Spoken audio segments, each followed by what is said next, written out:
Isitshudeni saseNyuvesi iRhodes sifakazele isisho esithi imfundo ayikhulelwa. UMichael Willemse oneminyaka engamashumi ayisithupha nesikhombisa ungumfundi omdala kunabobonke emlandweni waleNyuvesi ukwenza izifundo zeUndergraduate. UMichael Willemse wamkela indodla yomhlala phansi ogxabakha afunda nabo abanye babajongene neminyaka engamashumi amane bafikelele kwesisigaba sokundodla. UWillemse wenza unyaka wakhe wokuqala kwizifundo zeBachelor of Social Science. Emva kokupasa ibanga leshumi ngo-1970 kwisikolo samabanga aphakamileyo iBellville eKapa ngo-1970, wasebenza kwicandelo lezophapho njengokuba usapho lwakhe belungakwazi ukuhlawula imali yokufunda yaseYunivesithi.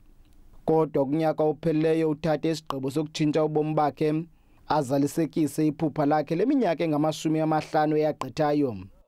I never had the opportunity as a youngster because my father was too poor to send me to university, and I've always wanted to have a degree.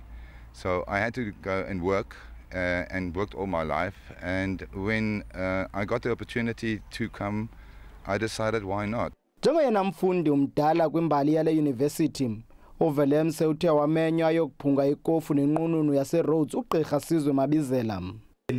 Libali elinentsingiselo enzulu into basibe nomuntu okhule wafikela kwinqanaba lika Michael abe ubona ukuthi angeza azofunda eRhodes University aqala ubomi bakhe ngokutsha eRhodes University ekwela nqanaba lika Michael ngokukhula. uWillemse uceba ukuba ngumfundisi-ntsapho okanye umncedisi womhlohlo eYunivesithi emva kokugqiba izifundo zakhe.